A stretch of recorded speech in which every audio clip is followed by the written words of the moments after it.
I'm Susan Hafen, also teaching at Shandong University in Jinan at the medical school, a freshman oral English.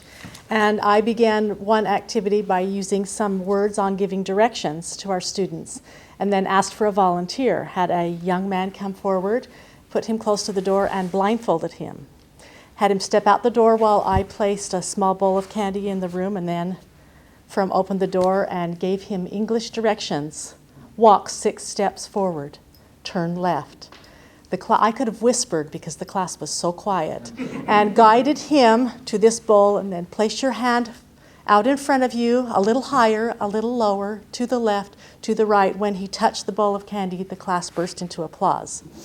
Then I said 2 more volunteers, and I had sometimes I did not get volunteers and had to draw their names, and then had one student give directions and one blindfolded receiving directions. I had a few girls in particular that were shaking, and a few that bumped into desks because the students couldn't, stop.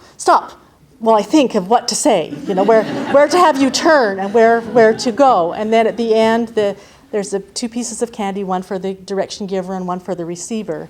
And I did that 4 or 5 times until you can sense when they're a little bit saturated with that. Then they went back to their groups of about 5, and I had a list of maybe 7 or 8 places on campus. They were to give each other those directions. Please guide me to the canteen from this classroom. Tell me how to get to the library. I'm lost. Where is the north gate?